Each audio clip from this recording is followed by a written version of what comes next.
apart from the bike that Marc Marquez and Pol Espargaro rode for the bulk of. Alberto Pucci is with Simon. Yeah, standing right next to Marc's machine. Well, pre-season he was many people's pick for the championship. Some people where they are on the grid, but you must have still really high hopes for his FP1-2 was very good yesterday. He was, wasn't he, Johan Zarco? And again, a little bit like Enea Bastianini. I want to know your thoughts coming into this race. Crucial, the beginning of the race, he has to push hard and nothing else. Then we are in this feeling, this sense that Marc Marquez is back to his best. Well, but Johan Zarco back in the teens looking amazing.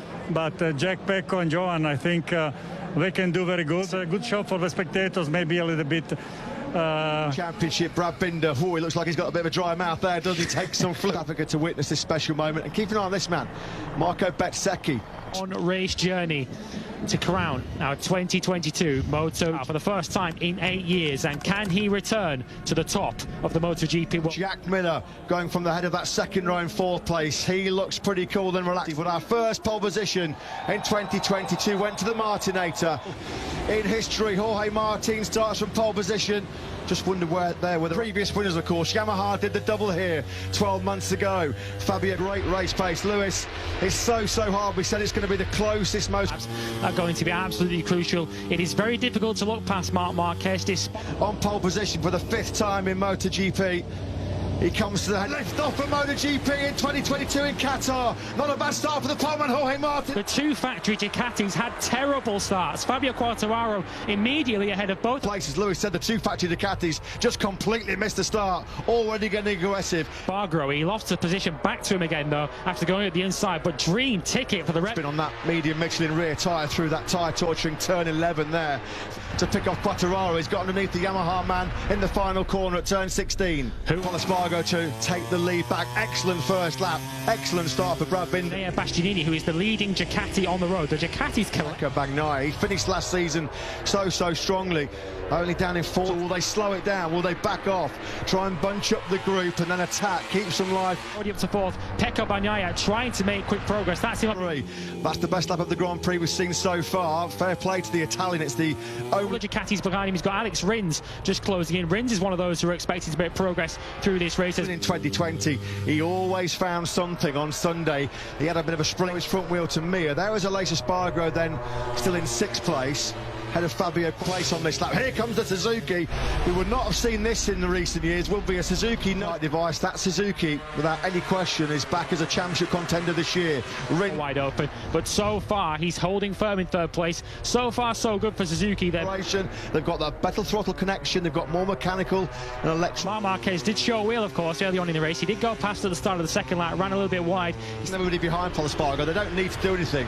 They know Pol Espargaro's not getting it. Still there in 3rd place. Mir 4th. There's not been too much overtaking in this lead group. Pushing the front into turn 9 there as he looks to get on terms with the 2020.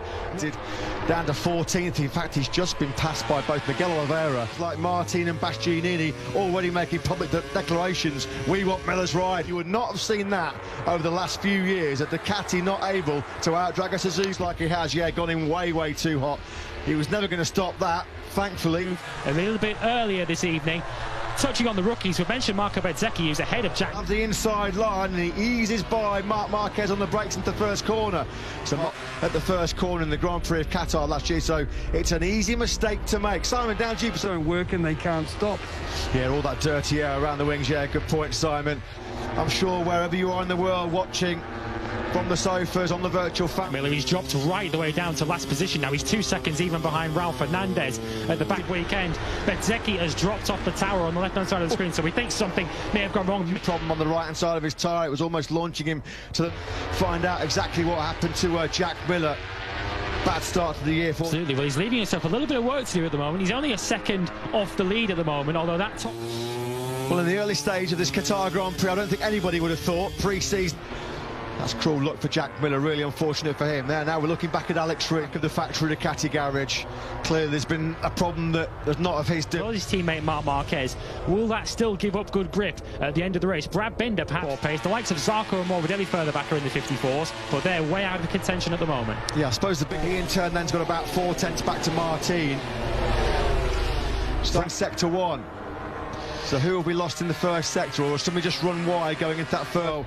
Honda have found some front-end confidence for their riders this year. They've certainly in testing. When we brought you the Sampai so this year, we thought, and with good reason, that KTM seemed in a world of trouble back in pre-season testing. They made a step forward at the Mandalika test. I mean, how many times did that motorcycle send him into orbit, send him over the moon? They're already now. Miguel Oliveira looks like that's on the outside of turn 1. Well, he was so up and down, and unfortunately he's kicked off the new year in the gravel trap as well, far from the in the 154s. He's just about matching this leading group, being headed by Pol Espargaro, challenging for the win and for the podium. It's pretty clear at this stage. Fausto's legacy here, forming the MotoGP team. Pecco down. No, that's Pecco. Bagnaia was the guilty man. He apologises to Jorge Martin Grand Prix. And what a disastrous opening night for Ducati. Nothing Jorge Martin, looking as if he wants to make a bid immediately to get into second place. He can see that factory Honda very, very quickly. No Miller in action, no Bagnaia in action. Jorge Martin sector 1. Back at the front, Pol Espargaro. This will be a popular win for still. Let's quickly get a tech observation from Simon. Yes, guys, you know they use, and the tank size, they can't get the whole way on full power and fight at the end.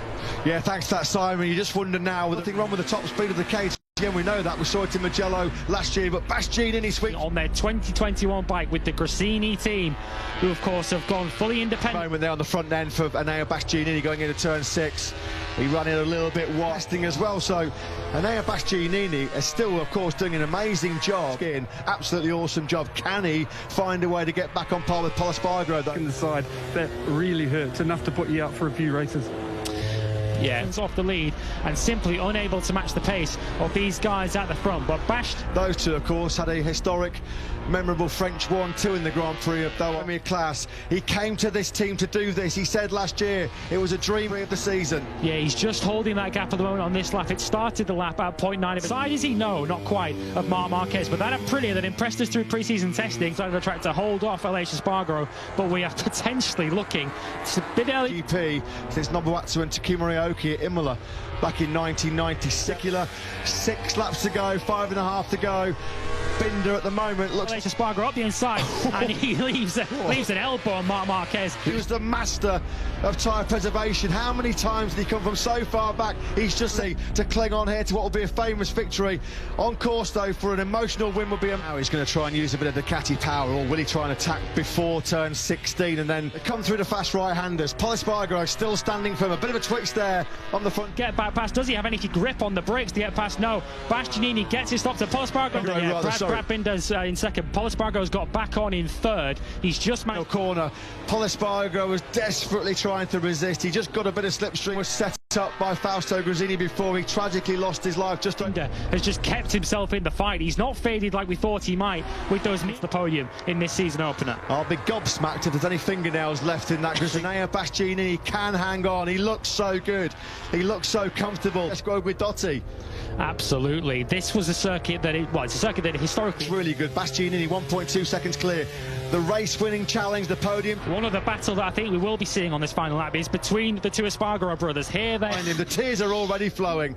We can't underestimate World Championship racing by Fausto Gresini, a man who he had faith in, a man. Grand Prix of the season for the factory KTM team. What a start for Francesco Guidotti, and that inside of your picture. Enea Bastianini now coming through this second.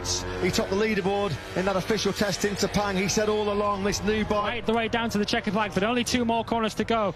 Enea Bastianini just needs to keep it smooth. Supreme in the Middle East. What an emotional victory for Enea Bastianini. On the last lap, we'll just pause for a moment to soak up in Grand Prix racing as a Moto3 rider back in 2014. Joy in the Red Bull KTM factory racing squad.